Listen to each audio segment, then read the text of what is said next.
আগের মতো করেন বাড়ান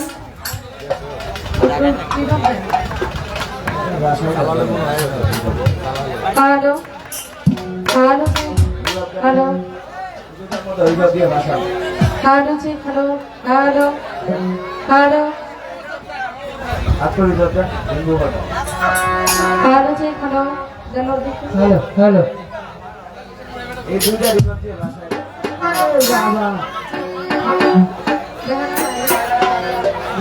এলাকা মাইকে ধরা বসে না বলে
ধন্যবাদ জানাই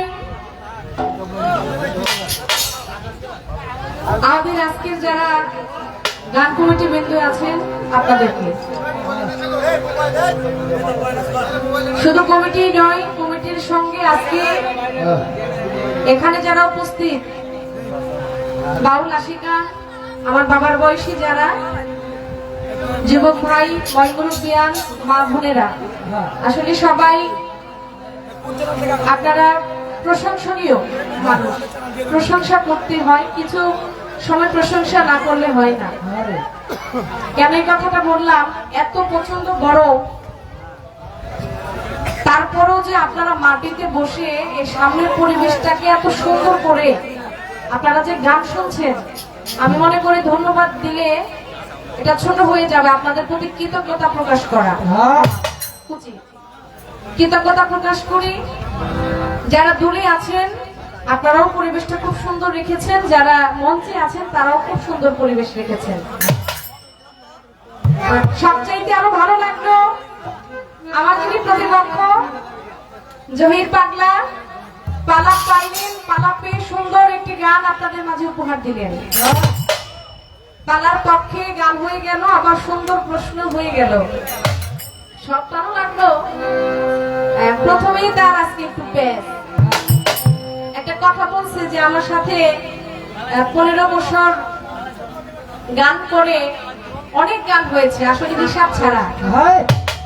কত শত পালা গান হয়েছে সে হিসাব করা যাবে না। এখন তার কথা হইল এতদিন আমার সাথে গান করে এই বিষয়টা লক্ষ্য করে নাই, কিন্তু আজকে লক্ষ্য করছে। কি বিষয়টা? পালার প্রশ্ন আমি পড়ে যাই, আগের প্রশ্নটা একটু মনে করে যাই। আমি বলেছিলাম আমার মা ফাতেমা, ইমাম হাসান, ইমাম হুসাইন রাদিয়াল্লাহু আনহু তাআলা, তাই না? তাদের প্রতি আমার অন্তরে অন্তঃস্থল থেকে ভক্তি দিয়ে পাকে পাঞ্জাতনের অংশীদার যারা, তাদের প্রতি আমার শ্রদ্ধা ভক্তি। এই যে আমি সালামটা দিয়েছিলাম, এখানে হইল তার একটু ঝামেলা। উনি বললেন বিষয়টা কি হাসান এবং হোসাইনের পাশে আলাইহিস সালাম হবে নাকি রাদিয়াল্লাহু তাআলা আনহু হবে, কোনটা হবে? দেখেন, আপনি এই কথাটা বলেছেন যে আমি রাদিয়াল্লাহু তাআলা আনহু বলেছি, এটা হয়তো আমার মুখ ফসকে বের হয়ে গেছে, তার মানে এটা হলো একটা খারাপ জিনিস। বিষয়টা এরকম না যে আপনার মুখ ফসকে হয়তো বের হয়ে গেছে। মুখ ফসকে কোনটা বের হয়? যেটা খারাপ বেফাস কথাবার্তা, তাই না? এরকম কিছু হইলে আমরা সাথে সাথে ক্ষমা চাই, কি বলেন আপনারা? কিন্তু এখন উনি বুঝলেন না রাদিয়াল্লাহু তাআলা আনহু এটা আমি কেন বললাম তাদের নামের পাশে। আচ্ছা, এমন কোন জায়গায় কি আপনাকে দেখাইতে পারবেন যে হাসান হোসাইনের নামের পাশে রাদিয়াল্লাহু তাআলা আনহু এটা বলা যাবে না? আমি মানলাম আপনি বলেছেন যে আলাইহিস সালাম হবে নাকি রাদিয়াল্লাহু তাআলা আনহু হবে। দেখেন, শরীয়ত, হাকিকত, তরিকত, মারিফত, চারটা। কয়টা? চারটা। এই চারটার ভিতরেই তাদেরকে মানতে হবে, তাদেরকে ভালোবাসতে হবে। এখন আগে বুঝতে হবে আমার শরীয়ত, যদি শরীয়তের পক্ষে যদি আপনি তাদেরকে স্মরণ করেন তাহলে কিন্তু আপনি ওইখানে আলাইহিস সালাম নয়, আপনি ওইখানে বলতে হবে রাদিয়াল্লাহু তাআলা আনহু।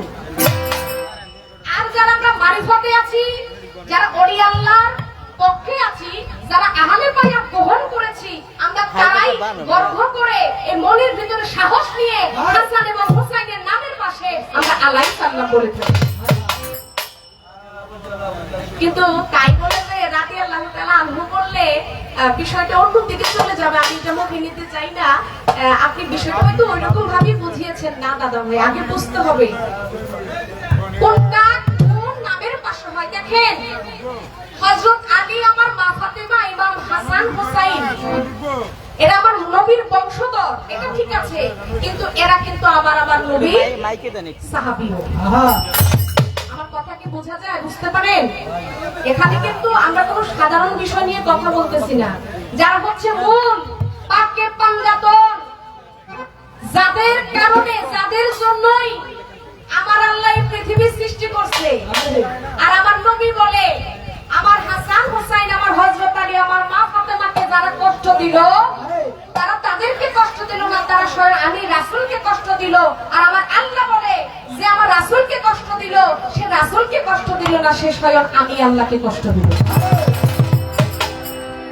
এরা হলো আমার নবীর বংশধর, আবার এরা হলো আমার নবীর সাহাবী।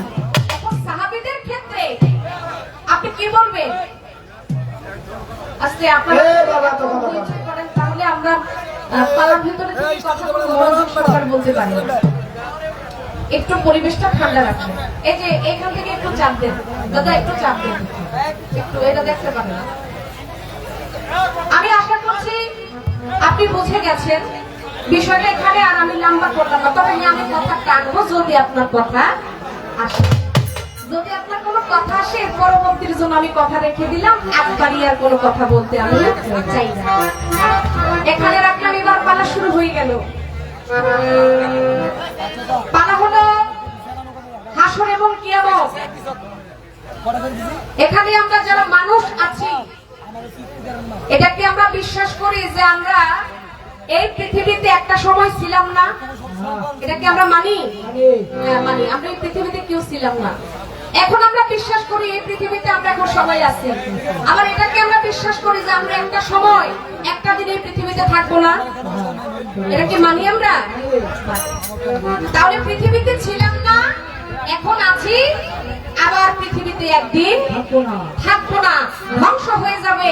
এই ধ্বংস হওয়াই হচ্ছে কিয়ামত। হ্যাঁ এই ধ্বংস হওয়ার পর এই পৃথিবীর সমস্ত মানুষ আমরা একদিন একত্রিত হব, আমরা জড়ো হব, যেটাকে বলা হয় সমাবেশ। একত্রিত হয় না মানুষ? হ্যাঁ মিছিল মিটিং এ যান না আপনারা? এই যেখানে হয়েছে না এতগুলো মানুষ এই গানকে উপলক্ষ করে সমাবেশ হয়েছে না? আমরা সবাই একত্রিত হয়েছি। একত্র হওয়া, জড়ো হওয়া, এটাকে বলা হয় হাসর। হ্যাঁ আর ওই দিন কোন মানুষ আমরা কি বাঁচতে পারবো না, হিসাব করা করি আপনাকে আমাকে দিতে হবে। দিতে হবে। তাই হিসাবের যে একটা বই, এই বইটার ভিতরে সব কিছু থাকবে। সেদিন পুতুল দেওয়ার জমির পাগলা যতই ফাঁকি দিতে চাক, ফাঁকি আর দেওয়া যাবে না। তাই আজকের কমিটি সুন্দর একটা পালা দিয়েছে, বোঝার মতো একটি পালা। এখানে কোনো হার জিতের কোনো বিষয় নাই, এখানে যাই কথা হবে মানুষের কল্যাণের জন্য। আর এই মানুষ কল্যাণের পথে যদি থাকে, মানুষ যদি আল্লাহ রাসূলের নাম যদি সবসময় হৃদয়ে রাখে, মিথ্যা থেকে মানুষ যদি দূরে থাকে, হারাম থেকে যদি মানুষ দূরে থাকে, গীবত থেকে যদি মানুষ যদি দূরে থাকে, সবকিছু আমার নবীর হাদিস, আমার নবীর সুন্নাত যদি কোনো মানুষ যদি মেনে বুকে ধারণ করে, মা বাবাকে ভালোবেসে শ্রদ্ধা করে সে যদি চলতে পারে, আমার আল্লাহ বলে যতক্ষণ পর্যন্ত পৃথিবীতে ইমানদার ব্যক্তি থাকবে, আমি আল্লাহ ততক্ষণ এই পৃথিবীতে কিয়ামত ঘটাবো না। আল্লাহ বলে তখনই আমি কিয়ামত ঘটাবো যখন এই পৃথিবীতে আল্লাহ বলার জন্য, আল্লাহ ডাকার জন্য কোনো মানুষ থাকবে না। হ্যাঁ সেদিনই আল্লাহ বলে আমি তোমাদের জন্য কিয়ামত ঘটাবো। সেটা হলো একেবারে শেষ কিয়ামত, নিম কিয়ামত, যেটা হচ্ছে মহাপ্রলয়, ধ্বংস হয়ে যাওয়া, যেটার পরে আর কোনো কিছুর সুযোগ থাকবে না। হে মানুষ, এখনো সময় আছে, তুমি তওবা করো, আল্লাহ রাসূলের নাম নাও। আমার আল্লাহ খুশি হলে তোমার আর কোনো ভয়ের কারণ। ছোট্ট করে একটা গান হাসর থেকে করি, তারপর আপনার প্রশ্নের জবাব দিয়ে একটা প্রশ্ন করে আমি অন্য গানে চলে যাবো। ধন্যবাদ।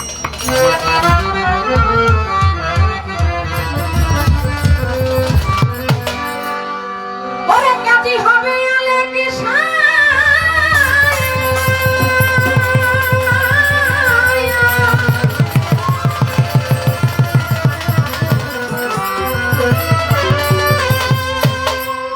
মনে রে কাজী হবে আলেকে হিসাবে নিব পাইবা।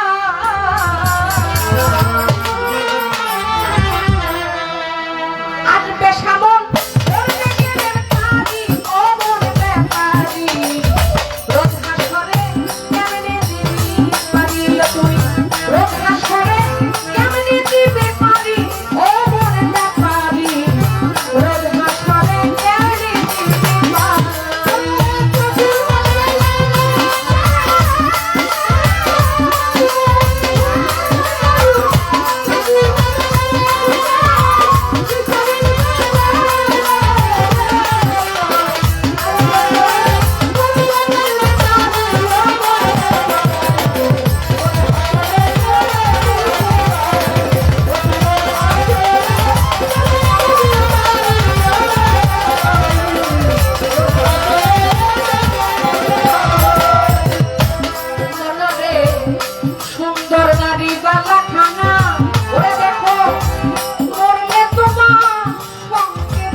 যায় না।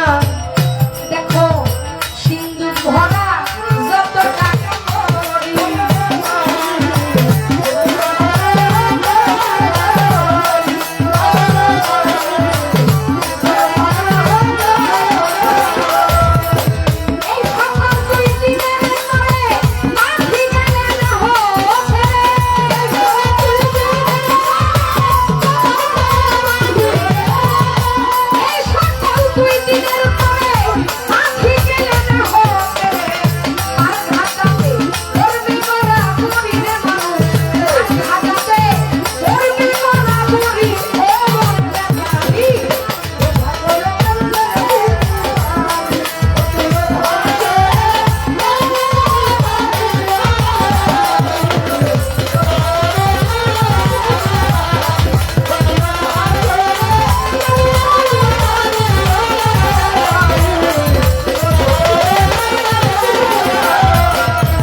চেনা জানা ও বাবাজি, তার কোনো পয়সা লাগে না, করে যারা নবীর কাজে লাগে।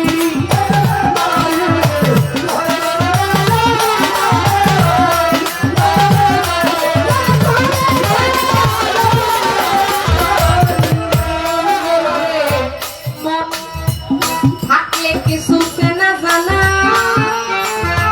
ওরে ভাই তার কোনো পয়সা লাগে না, জগতে করে যারা নবীর কাজে লাগে।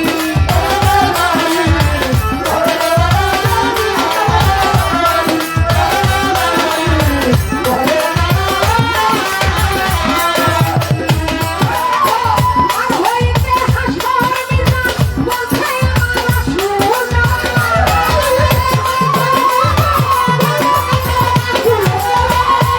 আর হইতে হাসর বিনা বলছে আমার সোনা, রাসূল হবে ওই মায়ের কান্দারি শুনে, নবী হবে ওই মায়ের কান্দারি লোমর ব্যাপারী।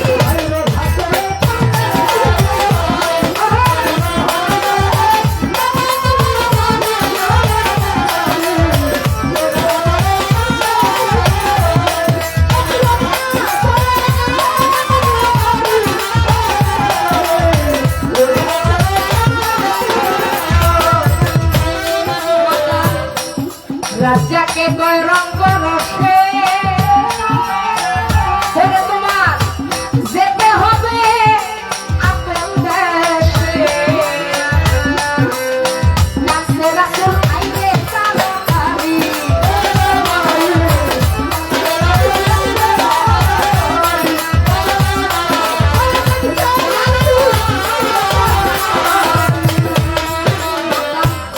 রাজাকে কয় রঙ্গ রসে, ওরে তোমার যেতে হবে ওই আপন দেশে রে,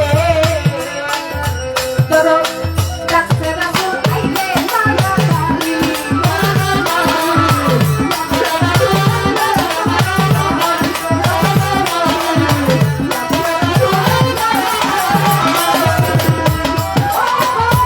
আমার শক্তি নাই না, কান্দিস না বাবা।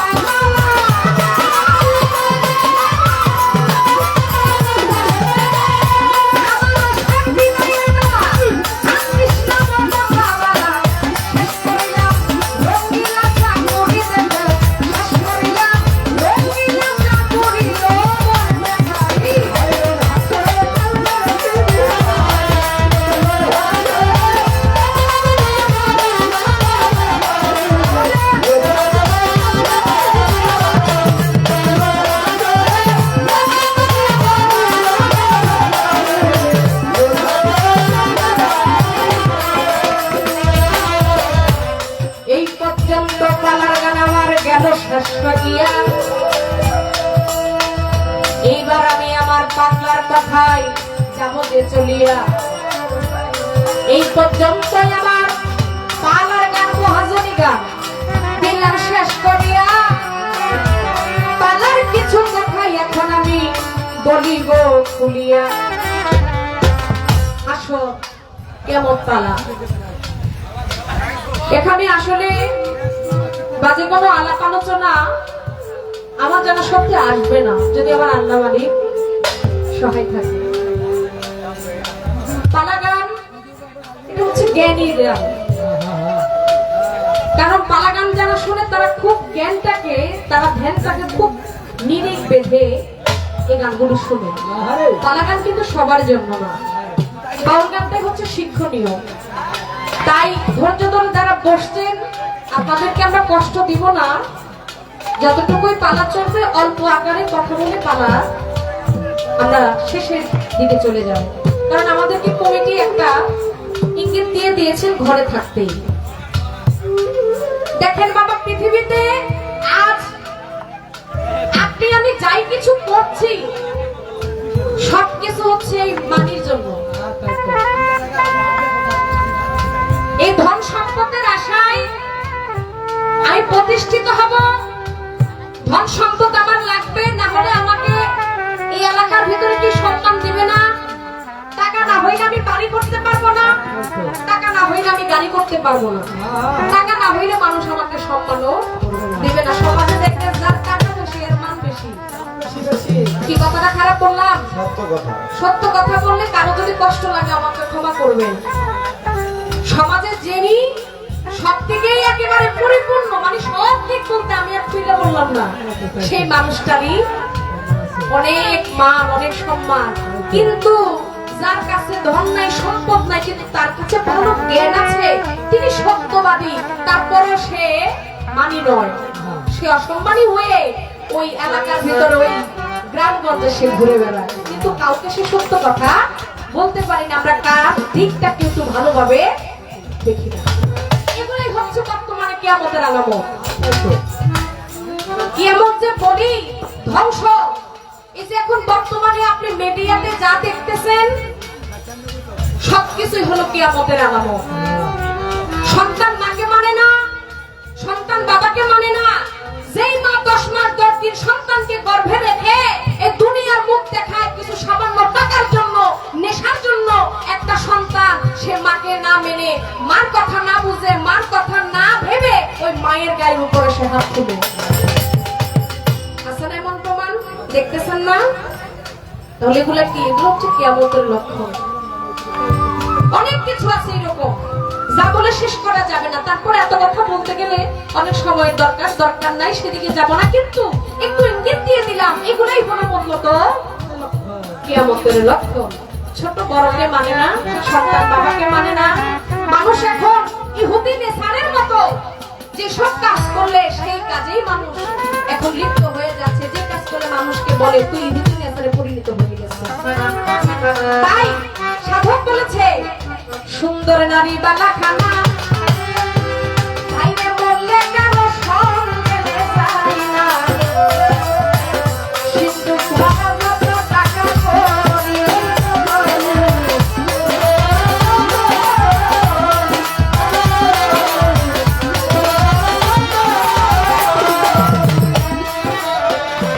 সুন্দর নারী বালা খানা মরলে কেন সঙ্গে যাই না, দেখো সিন্ধু ভরা যত টাকা করি।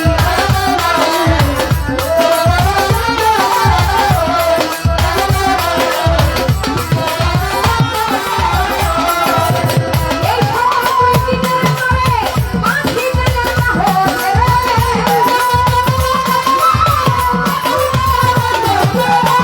এই সকল দিনের পরে মাঝি গেলে না হতে, মার খাটাতে মরবে গোরা গুরি রে বাবা, মার খাটাতে মরবে গোরা গুরি রে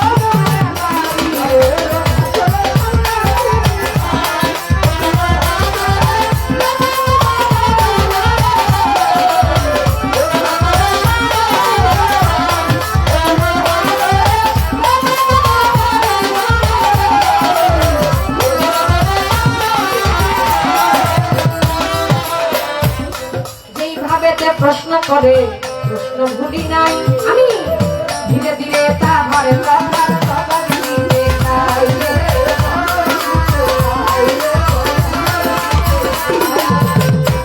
আস্তে ধীরে বলবো কথা এই নারাজ সভাতে, আর সুন্দর ভাবে কথা শুনবে আসবে বসে।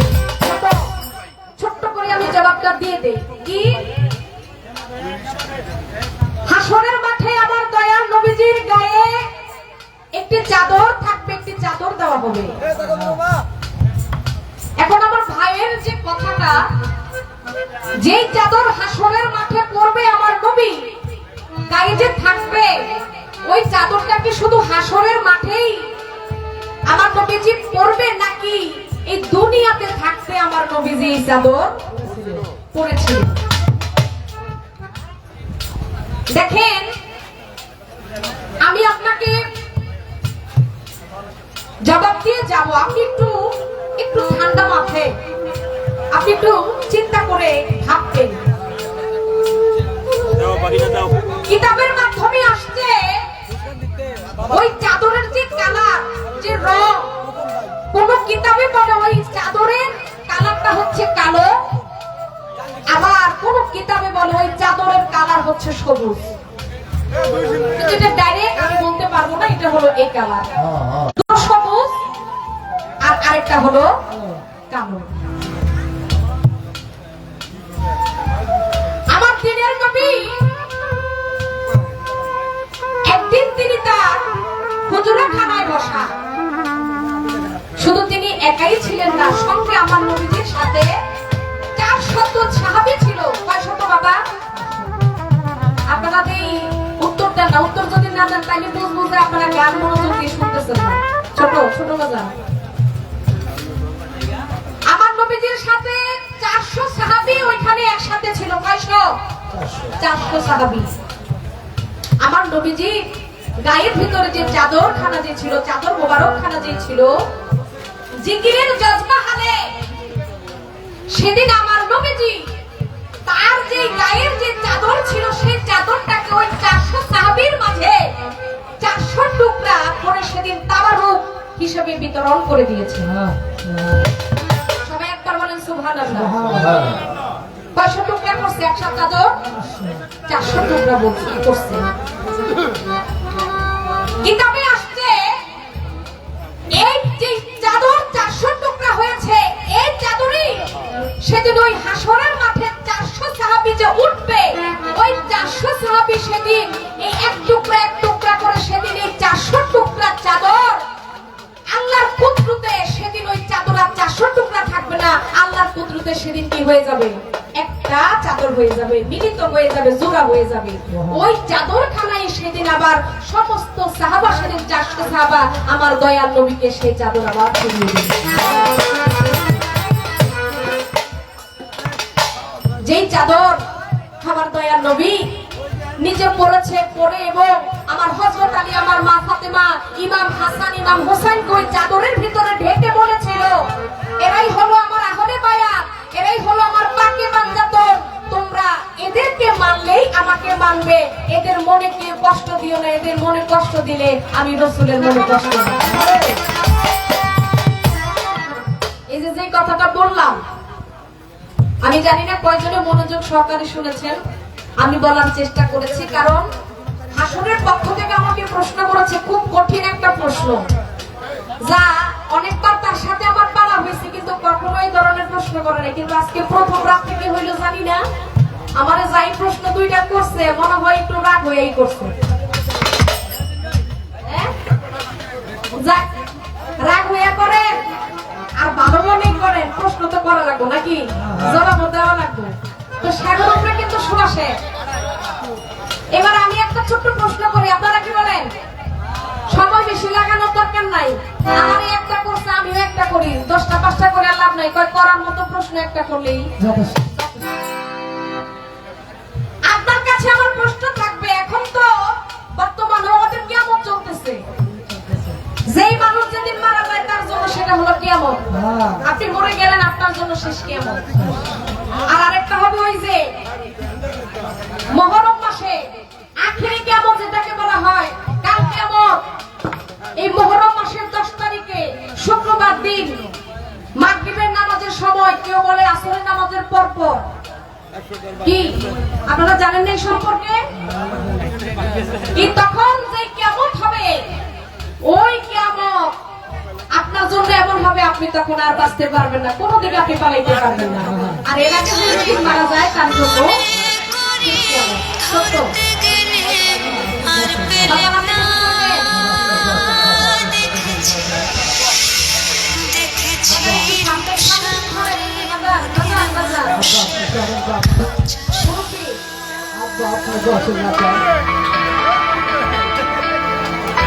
আমার প্রশ্নটা একটু খেয়াল করবেন, কাল কিয়ামতের সময় ইহুদি এবং মুসলমানের ভিতরে যুদ্ধ লাগবে। যুদ্ধ কিন্তু এখনো চলতেছে, মুসলমান আর ইহুদির ভিতরে যুদ্ধ চলতেছে না, ইসরায়েল আর ফিলিস্তিনি। আমার ভাই বলতেছে হ্যাঁ, এই যুদ্ধ নয়, কাল কিয়ামতের আগে একটা যুদ্ধ মুসলমান আর ইহুদির সাথে লাগবে। কি নিয়ে লাগবে? একটা বাক্স নিয়ে, একটা বাক্স নিয়ে মুসলমান আর ইহুদির ভিতরে যুদ্ধ লাগবে। সেদিন ওই বাক্স নিয়ে মুসলমান জয় হবে, আর ইহুদি কি পরাজয় হবে, ইহুদি সেদিন মুসলমানের সাথে পারবে না, জয় হয়ে যাবে মুসলমান। আমার জানার দরকার ওই বাক্স কিন্তু এখনো পৃথিবীতে বর্তমানে একটা জায়গায় আছে। আমি জানতে চাই মুসলমান আর ইহুদি যে বাক্স নিয়ে যে যুদ্ধ করবে ওই বাক্সটার ভিতরে থাকবে কি? আর বর্তমানে যে ওই বাক্সটা যে এখনো পৃথিবীতে আছে এটা কোন জায়গায় আছে জানার দরকার আছে কিনা? আপনার কাছে আমার এটাই হলো প্রশ্ন, ওই বাক্সটা নিয়ে যে যুদ্ধ লাগবে মুসলমান আর ইহুদির ভিতরে ওই বাক্সটার ভিতরে থাকবে কি? বাক্সের নাম কি? আর এখন বর্তমানে যে বাক্সটা যে আছে পৃথিবীতে এটা কোন জায়গায় অবস্থিত? এই ছোট্ট একটা প্রশ্ন আপনার কাছে আমার থাকবে, আশা করি সেটা বুঝতে পারবেন।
হ্যালো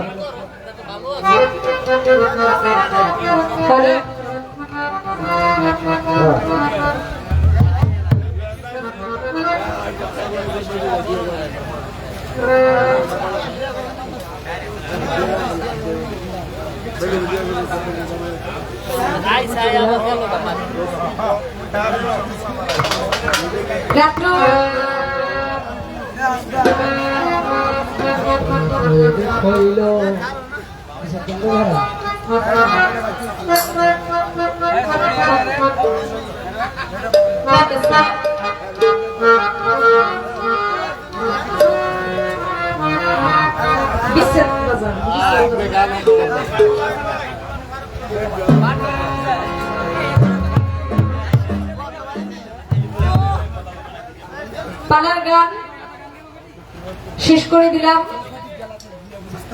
আমাদের কর্তা পক্ষ থেকে তো আগেই ইশারা ইঙ্গিত দেওয়া হয়েছে, আমি কিন্তু এটা মাঝখানে বলেও দিচ্ছি, এটা আপনাদের যেটা আমার বেশি বেশি মনে আছে, তাই না? আর আপনারা যে গান শুনে সন্তুষ্ট হবেন ওই গান গাইলে তো আমাদের লাভ, তাই না? নিজের লাভটা সবাই ভালো বুঝে নাকি? কেউ কিন্তু নিজের ক্ষতি কেউ নিজে করতে। একটু আমাদেরকে সময় দিবেন। আর রাত্র গভীর হয়ে গেছে, অবশ্যই ভাব বিচ্ছেদ গান থাকবে। তো আমি আমার দয়ালকে স্মরণ করেই একটি গান আমি গাইব। মুর্শিদ শাহ আমার দাদা ভাই প্রথম রাত্রেই তিনি গান করলেন, আবার পরবর্তীতে বহুত্তর একটি গান করেছেন, আবার তারা আমিও সেদিক থেকে বর্ষিসার নামে বর্ষিসার প্রেমে একটি গান করছি। তারপর আপনারা যে গানের অর্ডার করবেন চেষ্টা করবো আসরটাকে বুঝে সেভাবে গান করার জন্য।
কল্যাণপুর থেকে সবুজ ভাই 200 টাকার মাধ্যমে দোয়া করেছেন। সবুজ ভাই প্রতিও সালাম রাখি। আসসালামু আলাইকুম। নাজিয়া ভাই আমাদের বানসারামপুর থেকে আগত নাজিয়া ভাই 200 টাকার মাধ্যমে দোয়া করেছেন, তার প্রতিও সালাম। আসসালামু আলাইকুম।